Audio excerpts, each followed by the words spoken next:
Fala galera, muito bem-vindo a mais um vídeo aqui no canal, né? Mas antes de começar o vídeo, galera, nos apoie deixando seu like, inscrevendo no canal e ativando o sininho para não perder o vídeo e ser notificado aqui no canal. Então galera, vamos fazer aqui uma reação, um corte aí do Linha de Passe, comentando tudo aí sobre o Flamengo, na mídia em geral aí, reagindo a esse Mengão que venceu esse jogo por 6-0 no Juventude pelo Campeonato Brasileiro, aí a maior goleada aí nos últimos tempos, né? O Flamengo deu aula, dominou do começo ao fim. Vamos ver aí que a imprensa reagiu, né, a esse Mengão. Então, sem mais relações, fica agora aí com o vídeo. Tem muitos jogos dessa noite, olha, tá apertado hoje, teve, começou 6h30 o negócio lá, com o empate do São Paulo com o Botafogo, mas a gente vai abrir esse Linha de Passe com a goleada, o couvert artístico ali do Flamengo, hein? Hoje teve a Arrascaeta arrebentando, hoje voltou o Pedro, aliás já tinha voltado, mas hoje voltou a fazer gols, fez 2 gols. Teve o Wesley, teve Bruno Henrique entrando em campo, né? Toda essa história aí que a gente acompanhou durante essa quarta-feira e muito pra gente conversar, mas primeiro a gente vai ali pro campo e bola, que é o que interessa. O Flamengo fazendo 6-0 com muita tranquilidade, Calçade. Já no primeiro tempo, 3-0 e o Arrascaeta brilhando, hein? Já empilhando boas atuações do Arrascaeta pra felicidade do torcedor do Mengão. Bom, Flamengo lá, William, companheiros, e para quem nos assiste, Palmeiras e Flamengo em primeiro lugar. Até porque tem muito mais gols, né, marcados do que o Palmeiras. Hoje, então? Tem um saldo gigantesco de 9 gols. O Flamengo tem 10 pontos em 12 possíveis no Campeonato Brasileiro, junto com o Palmeiras. Assim, tá só no começo, é um pequeno recorte, mas é melhor estar nessa parte onde eles estão, nesse recorte, do que estar lá embaixo. E os dois vão disputar o Mundial de Clubes. É fundamental, quando o campeonato parar para o Mundial de Clubes, que eles deixem o campeonato numa posição muito boa. Tem que fazer a tal da gordura. Para quando voltarem competindo pelo título. Isso vale para qualquer time, só que para esses dois, aparentemente, o início de campeonato está mais fácil. Bom, Flamengo, muito bem. Flamengo tem vários destaques, né? O que muda um jogo, na minha visão, assim, é a mobilidade, né? É quando o time se movimenta e se movimenta entendendo o que está fazendo. E isso o Flamengo faz muito bem. Então o Flamengo tem intensidade, quando tem essa intensidade que a gente está vendo nos lados do campo, por dentro. O que o Wesley faz do lado direito, dando opção de jogo, quando ele vem por dentro, ele organiza, ele pode ir para a linha de fundo, ele pode cortar e bater. Então é um Flamengo com muito movimento. E isso muda tudo, e a gente está vendo pela quantidade de gols e pelos gols, tipo de gol que foi marcado, né? E o Juventude, você não tem o que falar de Juventude, porque o Juventude, ele não existiu. O Flamengo controlou do começo ao fim e não deu ao Juventude nenhuma possibilidade de jogar. Olha, tudo funcionou, né? E é bonito de ver. Então, e ainda no segundo tempo ainda entra o Pedro, né? Você fala brincadeira, assim, né? Esse é o banco? Entre o Pedro. E então o Flamengo foi muito bem, sim, com esse futebol. É um futebol que aí traz o Flamengo para uma outra dimensão, aquela que a gente espera, em Libertadores da América e Campeonato Brasileiro também. Pedrão, hoje quem tem que escolher o melhor em campo aí, fica até difícil a decisão, né? Porque, olha, o Arrascaeta hoje ele chega a 4 gols e 2 assistências aí nos últimos 3 jogos, né? Hoje mais uma excelente exibição do Arrascaeta. O Pedro volta para a alegria da galera, faz 2 gols e ainda consegue esse pênalti aí. Tem o Wesley fazendo outra excelente partida, o cruzamento, inclusive, para o primeiro gol do Pedro. É um baita cruzamento ali do Wesley. Teve liberdade, mas cruzou muito bem. Hoje, para escolher o melhor em campo, a briga é boa, hein? Então faz o seguinte, ele escolhe o Felipe Luiz. O Calçado falou e eu tô com ele. Agora é impressionante, né? As 3 vitórias do Flamengo no campeonato passam diretamente pelo Arrascaeta, mas eu tô com ele, não é o Felipe Luiz, não é só pelo conjunto. Ou então quando a gente fala, porque o Flamengo tem mais intensidade no campeonato. O que é mais intensidade? É o que o Calçado explica da movimentação. O Flamengo se movimenta, a dinâmica de movimentação do Flamengo, o segundo gol, é muito fácil de ver, porque o Michael recebe a bola e mexe com a linha de defesa do Juventude. O Arrascaeta sai do meio para fora, leva o marcador junto. A bola passa pelo Gerson. Com o Gerson e Arrascaeta bem por dentro, é muito difícil o Flamengo não ir bem ofensivamente. E aí o Gerson acha o passe para o Plata. Então, Baita a movimentação passe. Com bola funciona, a movimentação sem bola funciona, o passe do Gerson para entrar funciona, a finalização do Plata funciona. Isso tudo é combinado. Não é simplesmente porque estava passando alguém ali e toma a bola. Exatamente. E aí você faz 3, vira com 6. E aí tudo pode dar certo. E tudo dá certo porque o Flamengo sabe por onde ele ataca. A própria bola do primeiro gol, ela não acontece por acaso. Aí você vai desbloqueando ali algumas questões, né? Antigamente não estava dando certo jogar no Maracanã. semana passada. Hoje, outra mobilização, outra intensidade, outra movimentação. Placar aberto. O Juventude chega com 3 homens ali para achar que vai dominar o meio campo. Felipe Luiz vem, Pulgar, Gerson, quem tinha mais ali? O Alan e o Arrascaeta, os 4 meio de campo. Então ele já domina o meio de campo. Mas aí também não consegue controlar a lateral, porque tem Michel de um lado, tem o Wesley passando. Aí quando tenta bloquear o Michel por dentro, tem Alexandre passando, depois acaba se machucando. E Gerson e Arrascaeta se mexendo muito. Inferno, então, né, cara? isso é trabalho adversário. pensado pelo plano de jogo do Felipe Luiz. Então dá para puxar também para o lado dele. E quando já estava tudo caminhando muito bem, 4-0, tudo muito bem, porque o Flamengo não desacelerou, ele começa a segurar, porque tem clássico final de semana que vem já tem semana de Libertadores de novo, você precisa fazer resultado na Libertadores, porque você teve aquele tropeço que não estava no script, e você troca, aí é a cereja do bolo, são 2 cerejas do bolo, que é o Pedro voltando, o Pedro fazendo gol, até quando perde o pênalti, pega o rebote, então tudo deu muito certo para o Flamengo, não é algo aleatório, porque o futebol às vezes é assim, não, o futebol às vezes você consegue explicar a maneira como o Felipe entendeu o que era meio de campo do Juventude, como os jogadores se movimentam, como o passe entra, como a movimentação acontece, como o Plata finaliza, como o Arrascaeta joga mais uma vez muito bem. Agora, o Gerson, que talvez você não vá puxar ele para falar de fazer gol, talvez você não vai falar exatamente de todas as assistências, talvez você vai falar muito do Pedro, do Arrascaeta, de quem fez o gol, da bola aérea. Agora o Gerson volta a jogar o que a gente estava acompanhando em início de temporada. Dita todo momento, a hora que o Flamengo segura, a hora que o Flamengo atravessa, a hora que ele puxa a marcação, a hora que ele chega para receber quando o Arrascaeta puxa alguém. Então, é muito interessante. E quando...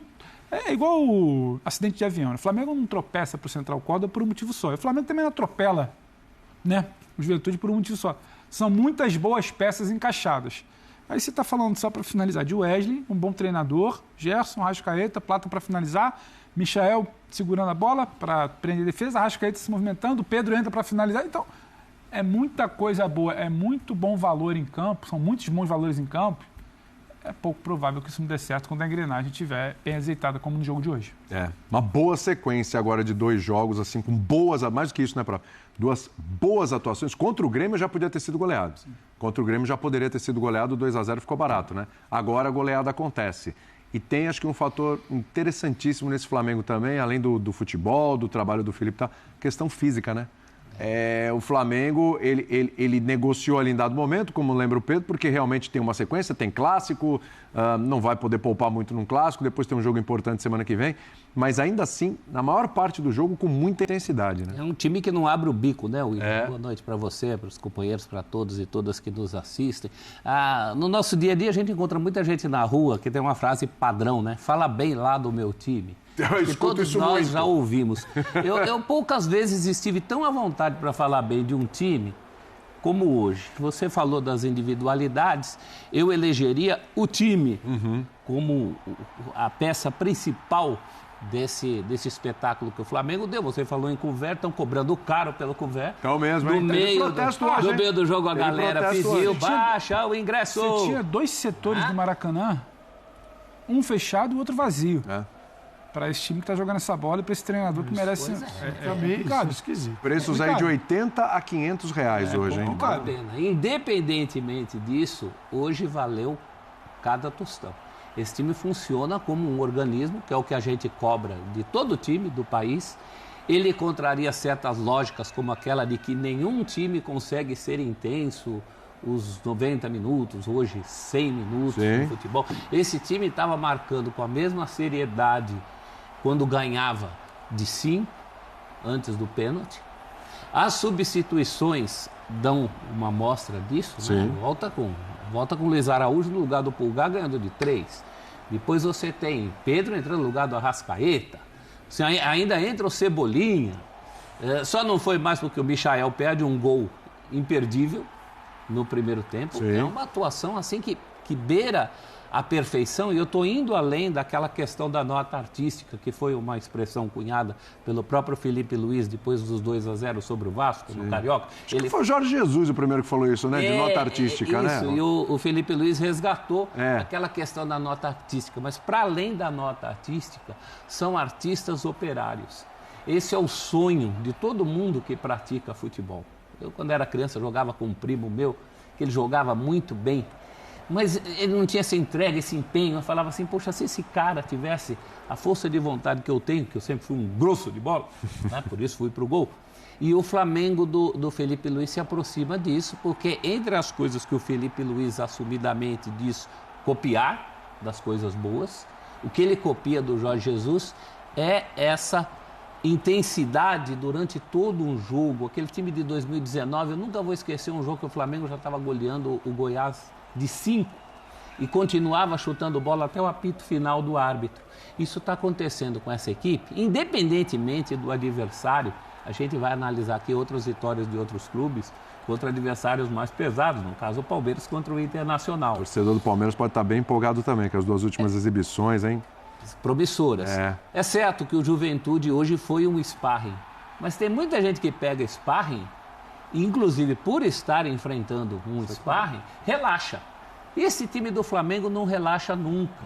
Então hoje realmente foi uma exibição com ingredientes muito especiais, né? A volta do Pedro fazendo gol, esse rapaz ficou praticamente um ano fora do futebol, 200 e tantos dias. Tudo isso é muito importante. Esse campeonato começa realmente com as equipes que a gente imagina sejam as favoritas na frente, Palmeiras e Flamengo. Exatamente. Agora, até para... Pode falar do jogo, já, mas até para a gente já começar a esbarrar nesse personagem aí, o Pedro, né? Cara, a gente vê um Pedro fisicamente bem, né? Porque quando volta, sempre... E a gente vai falar daqui a pouco de um jogador que vai e volta, que é o Neymar. O Pedro é mais jovem, evidentemente. Mas volta, a gente sempre fica, pô, será que vai voltar do mesmo jeito? Será que vai encaixar logo? Será que fisicamente já vai corresponder? Acho que está um pouquinho acima das expectativas já esse Pedro, hein, Jean? Tudo bem? Tudo bem, boa noite, William, boa noite para todo mundo.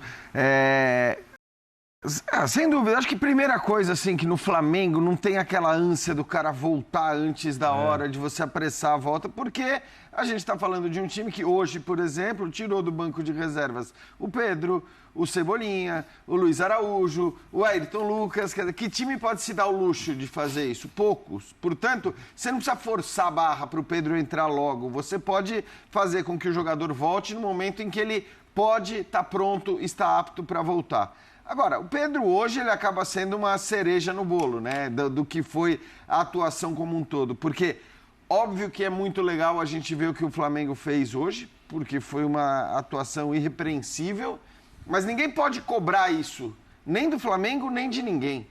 Ninguém pode cobrar que no futebol, como o futebol brasileiro, com o calendário que tem, alguém tem a intensidade que o Flamengo teve por 90 minutos. Sinceramente, se o Flamengo faz 3-0 no primeiro tempo e no segundo baixa um pouquinho a marcha, tudo bem. Você tem que falar, cara, eu entendo, tá de boa, porque... Vem o Vasco, hein?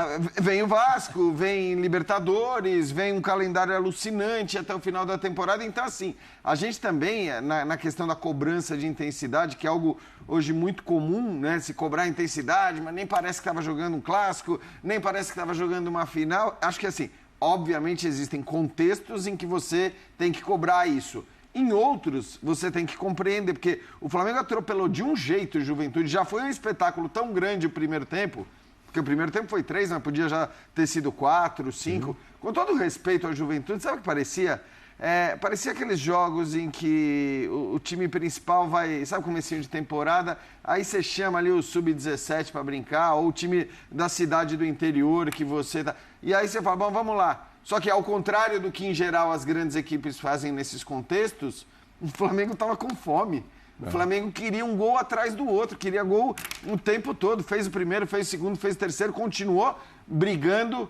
E claro que as mudanças no segundo tempo fazem com que quem entre queira o gol tanto quanto ou mais. Você mantém o nível lá em cima. É óbvio, até porque a disputa é muito intensa pelas vagas de titular. Tudo bem, ninguém vai discutir que o Arrascaeta vai ser titular desse time.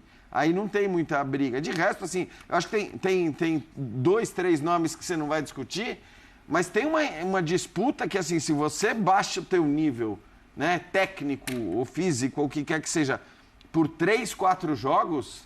Cara, assim, ok, o Gerson hoje é indiscutível, mas o que eu tô querendo dizer é que se um jogador, qualquer um deles, né, até o próprio Arrascaeta, baixa o nível de jogo por 4, 5 partidas, cara, você vai ter um no banco ali seco para entrar com uma qualidade absurda. Então acho que isso também ajuda o Flamengo a ter essa postura que ele teve hoje durante 90 minutos. Mas, repito, é legal demais de ver, mas não pode ser cobrado que um time jogue assim o tempo todo, porque não dá, é inviável. Foi feito para não funcionar.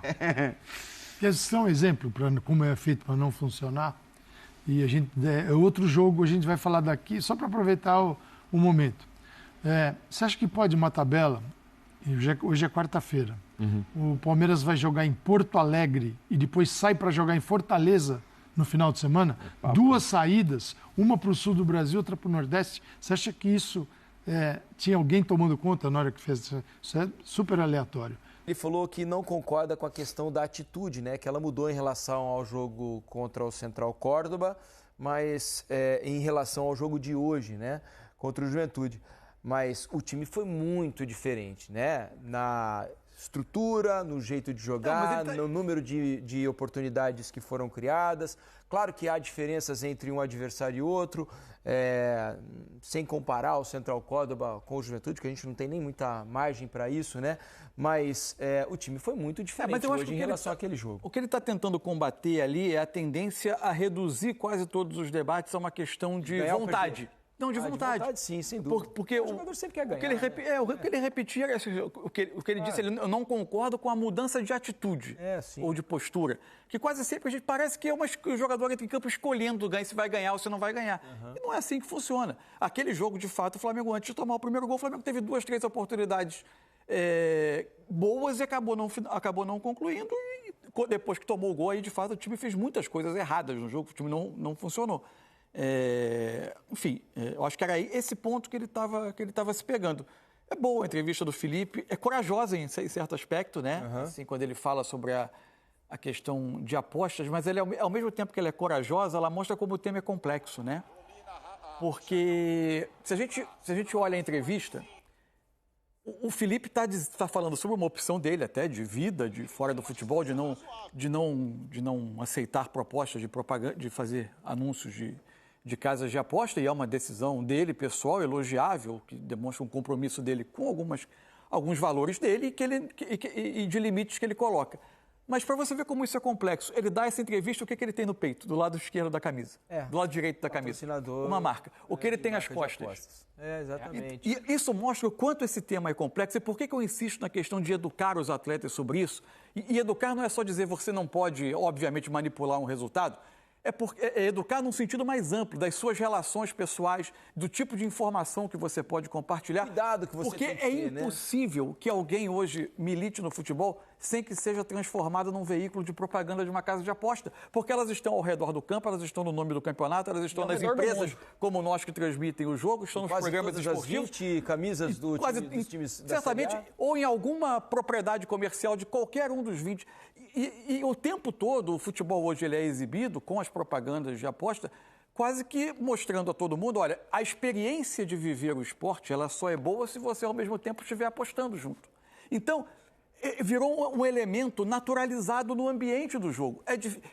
Não é automático para um atleta que cresce nesse ambiente perceber o quanto ele tem que se afastar desse elemento, porque ele está muito entranhado na vida do... Então, por isso que eu insisto muito na questão de educar os atletas. Não é simples, não é simples mesmo.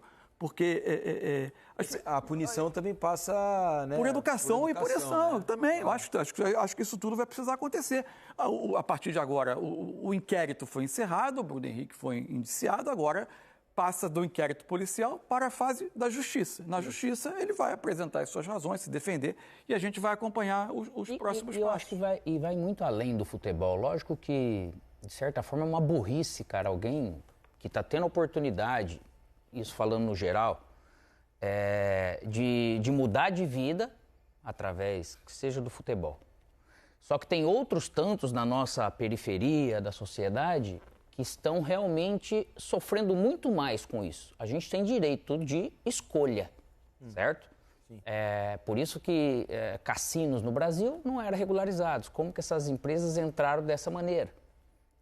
É um ponto. Então, a educação ela vai além do que, de repente, um ou outro do futebol esteja fazendo. O Bruno Henrique não precisaria fazer isso como outros do futebol.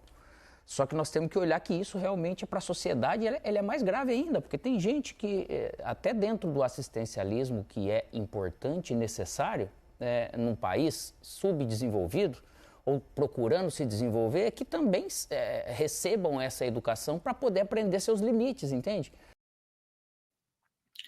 6-0, galera. Flamengo fez 6-0 no Juventude, jogando no Maracanã.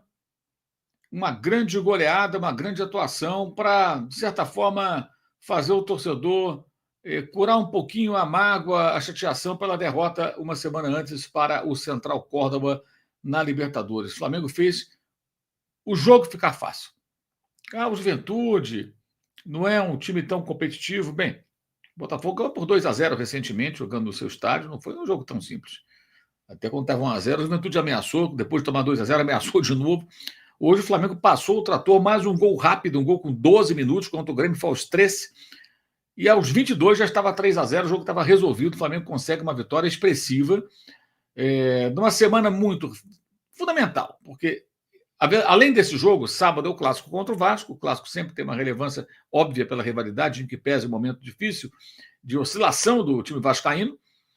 E depois o Flamengo joga uma partida que tem suma importância, terça-feira, em Quito, no Equador, contra a LDU. E não pode perder. Tem que pelo menos empatar nesse jogo para não se complicar na Copa Libertadores da América. Então o Flamengo tem aí uma semana importante, uma semana, eu diria que fundamental, né, para os seus planos dentro aí da temporada, especialmente no Campeonato Brasileiro. E com isso conseguiu uma vitória que dá uma tranquilidade, uma estabilidade maior para essas duas partidas contra o Vasco e depois jogo importantíssimo contra a equipe da LDU de Quito lá no Equador. E vamos falar sobre isso e também vamos falar sobre o público, né? Muito pequeno, ingresso caro, torcedor incomodado, torcedor reclamando dos preços dos ingressos, e está na hora dessa gestão perceber que ela está errando redondamente, né? Redondamente. O Flamengo tem que jogar para casa cheia sempre, mas não dá para o dirigente deixar um setor fechado. Assim, se ocupar esse setor, eu abro. Não vai ocupar porque o preço está caro. O preço do ingresso tem que variar em função da demanda, do interesse e do poder aquisitivo das pessoas. Gente, melhor você ter, ao invés de ter 30 mil pessoas pagando um ingresso a um preço médio X, é melhor ter o dobro pagando a metade. E é muito claro que o preço é proibitivo, o preço que barra o torcedor. Essa elitização é abjeta. E os protestos já se intensificaram e devem ficar ainda mais fortes, porque realmente não tem condição.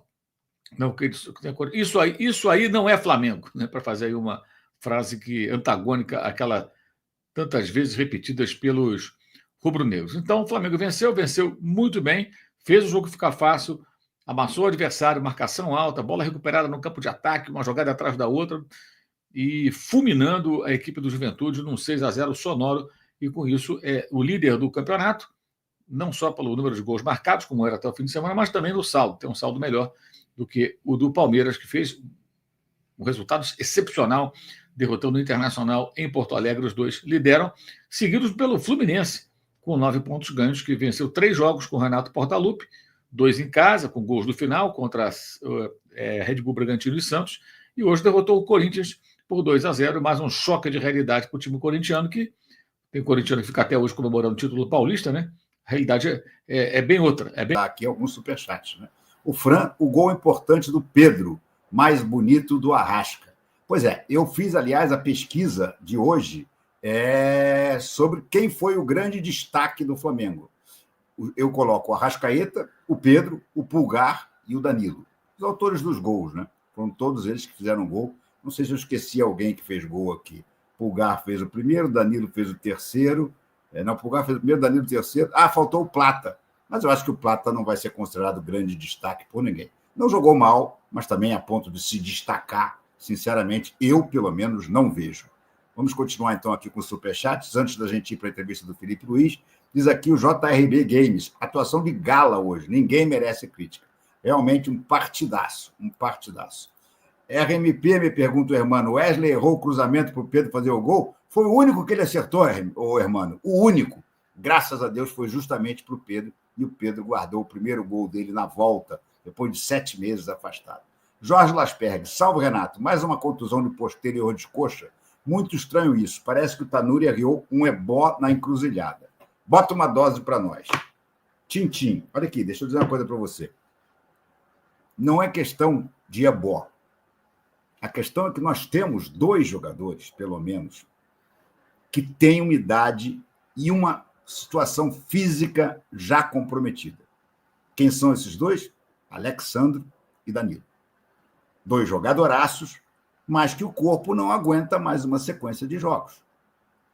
O Danilo, acho que já é... O Alexandre, eu acho que já é a 3ª contusão que ele tem desde que ele foi contratado.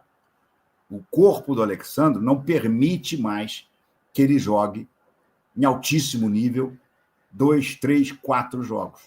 Nós vamos ver ainda muitas vezes o Alexandre sofrendo contusão muscular. Assim como eu tenho a impressão também, tomara que eu esteja errado, que o mesmo vai acontecer com o Danilo. Aí, seja qual for o departamento médico, isso aí chama-se envelhecimento. Infelizmente, eu acho que acontece e acho que com certeza, tenho certeza que foi o motivo dos dois acabarem perdendo espaço na Europa. Com certeza estavam passando muito mais tempo no DM do que em campo. E aí não tem solução. Astolfo Juvenal, enfim, boa atuação, mas vamos conter a empolgação. Não tem nada de empolgação, só tenho que reconhecer que foi um show de bola hoje.